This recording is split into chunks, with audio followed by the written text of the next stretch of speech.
Hello student, welcome back to my channel. যারা এই video দেখছো সাবস্ক্রাইব করে নাও। Like, share and subscribe. গুরুত্বপূর্ণ ভিডিও পাওয়ার জন্য সাবস্ক্রাইব করে নাও। সাবস্ক্রাইব করার পর বেল আইকন ক্লিক করে অল নোটিফিকেশান অন করে নাও। আমি তোমাদের জন্য, যারা স্টুডেন্ট আছে তোমাদের জন্য গুরুত্বপূর্ণ ভিডিও বানাই। তোমরা সাবস্ক্রাইব করে নাও আমার চ্যানেলটাকে। আজ আমি স্টুডেন্টদের জন্য ভিডিও বানিয়েছি।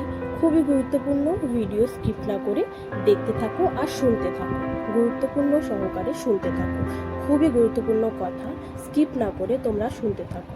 আমি তোমাদের জন্য, তোমরা স্টুডেন্ট, তোমরা এই ভিডিওটা দেখো, তোমাদের জন্য গুরুত্বপূর্ণ এই ভিডিও দেখতে থাকো। এক্সাম দেওয়ার আগে এই 5টা জিনিস মনে রাখবে। নাম্বার 1, যখন তোমাদের এক্সাম আসে তখন তোমাদের কোথায় সিট পড়েছে জানতে পারো অ্যাডমিট কার্ডের মাধ্যমে। কিন্তু অনেকেরা কি করে, অ্যাডমিট কার্ড না দেখে বন্ধুদের কথা শুনে সেখানে এক্সাম, মানে বন্ধুদের কথা শুনে এক্সাম দিতে চলে যায়। যেখানে বন্ধুরা বলছে এখানে পড়েছে, মানে ওরা বিশ্বাস করে নেয়। কিন্তু সব বন্ধু তো একই হয় না। অনেক বন্ধু ভালো হয়, অনেক বন্ধু খারাপ হয়। তো আমি বলছি তোমরা কি করবে, তোমরা এই ভুল না করে তোমরা অ্যাডমিট কার্ড ডাউনলোড করবে। যারা কলেজে পড়ে তাদের ডাউনলোড করতে হয়, যারা স্কুলে পড়ে তাদের স্কুল থেকে দেয়।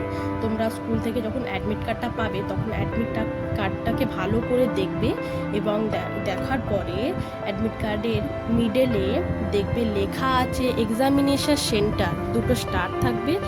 তার নিচে জায়গাটার নাম, যেখানে তোমাদের সিট পড়বে সেখানটা লেখা থাকবে। তোমরা কি করবে, ওই জায়গায় গিয়ে এক্সাম দেবে। ঠিক আছে, ওই জায়গায় এক্সাম দেবে টেনশন ফ্রি। ঠিক আছে। তারপরে নাম্বার 2, যখন তোমরা এক্সাম হলে ঢোকার আগে রুম নাম্বার খুঁজতে হয়, কিন্তু তোমরা কি ভুল করো, বন্ধুর কথা শুনে অন্য রুমে বসে যাও। কিন্তু এই ভুল করবে না।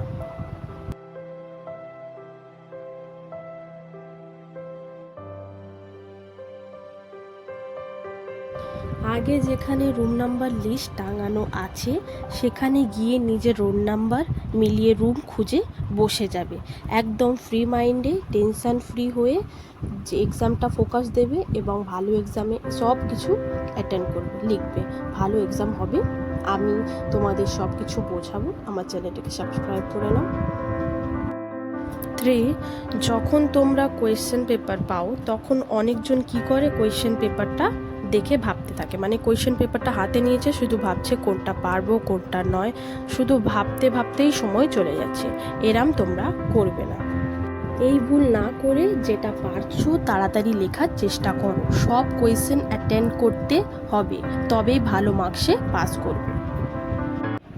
নাম্বার 4, আবার অনেকজন এত স্লো লেখে যে অর্ধেক কোয়েশ্চেন ছেড়ে দেয়। পরে যখন এক্সাম হল থেকে বেরিয়ে বন্ধুদের সঙ্গে দেখা হয়, বন্ধুদের সঙ্গে আলোচনা, আমি এটা পেরেছি এটা পারিনি, তখন যে লিখতে পারিনি টাইমের অভাবে, সে নিজেকে দোষী মনে করে। কারণ সে ভাবে এই কোয়েশ্চেনটা আমি পারতাম কিন্তু টাইমের অভাবে লিখতে পারিনি। তাই বলি তোমরা তাড়াতাড়ি লেখার চেষ্টা করবে, টাইম মেনটেন্স করে তাড়াতাড়ি লেখার চেষ্টা করবে। আমি বলছি সবাই টাইম দেখে তাড়াতাড়ি লেখার চেষ্টা করবে। সব কোয়েশ্চেন পারলে সবই অ্যাটেন্ড করবে এবং সব লেখার চেষ্টা করলে, মানে সব যদি লিখতে পারো তবেই তোমরা ভালো মার্কসে পাস করবে। ভালো করে টেনশন ফ্রি হয়ে লেখার চেষ্টা করবে, সব অ্যাটেন্ড করবে হাতে ঘড়ি পরে টাইম দেখে। নাম্বার 5, অনেকজন মুখস্থ করতে পারে না। তাদের জন্যে আমি বলছি মুখস্থ করার আগে যে জিনিসটাকে মুখস্থ করছো তাকে ভালো করে বোঝো, তারপরে অটোমেটিকলি সেটা মুখস্থ হয়ে যাবে। বুঝে মুখস্থ করো। ঠিক আছে। অনেকজন কি করে, পরীক্ষার কয়েকদিন আগে সব মুখস্থ করার চেষ্টা করে, কিন্তু এরম করলে মুখস্থ আর হয় না। মানুষ সেই মুখস্থ করাটা পরীক্ষার হলে গিয়ে সব ভুলে যায়। এরকম না করে অনেক দিন আগে মুখস্থ করার চেষ্টা করবে। অনেকজন কি করে, পরীক্ষার কয়েকদিন আগে সব মুখস্থ করার চেষ্টা করে, পরে পরীক্ষার হলে গিয়ে মাথায় হাত দিয়ে পেন ধরে বসে থাকে। এই ভুল তোমরা কোনোদিনও করবে না। তোমরা কি করবে, আমি বলছি, এরকম ভুল না করে তোমরা মুখস্থ করে অনেক দিন আগে, মানে পরীক্ষার অনেক দিন আগে মুখস্থ করে বারবার রিভিশন দেবে, যে সেই জিনিসটাকে ভালো করে দৃঢ়ভাবে মুখস্থ করে নেবে। ঠিক আছে? মুখস্থ করার পর রিভিশন দেবে যাতে ভুলে না যাও। ভালো করে মুখস্থ করার পর পরীক্ষায় যখন হলে বসবে তোমরা ঠিক পারবে, তাহলে এই অবস্থাটা হবে।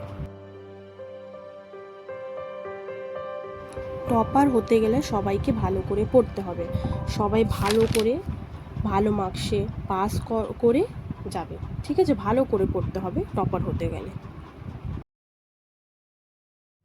যারা স্টুডেন্ট আছো তারা আমার এই চ্যানেলটাকে সাবস্ক্রাইব করে বন্ধুদের কাছে শেয়ার করো, ভালো লাগলে লাইক করো, আর ভালো ভালো কমেন্ট করো যে তোমাদের কি কি লাগবে, কমেন্ট বক্সের মাধ্যমে জানাও।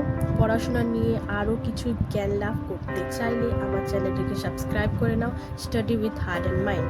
আমি 100% কমন সাজেশন ভিডিও ছাড়ি, মানে কলেজের হোক সব সাজেশন দিতে থাকি, এক্সাম সাজেশন। তো তাই বলি চ্যানেলটাকে সাবস্ক্রাইব করে নাও। স্টুডেন্ট, তোমরা কোন ক্লাস কোন কলেজ এ পড়ো সবাই কমেন্টে জানাবে। তোমরা কোন কলেজ থেকে, মানে তোমরা কোন ক্লাসে পড়ো স্টুডেন্ট আছো, কোন কলেজে পড়ো স্টুডেন্ট আছো, এই ভিডিওটা দেখছো আমাকে কমেন্ট বক্সের মাধ্যমে। Thanks for watching. দেখা হচ্ছে পরের ভিডিওর মাধ্যমে। আমার চ্যানেলটিকে সাবস্ক্রাইব করে নাও আর লাইক করে যাও। Thank you.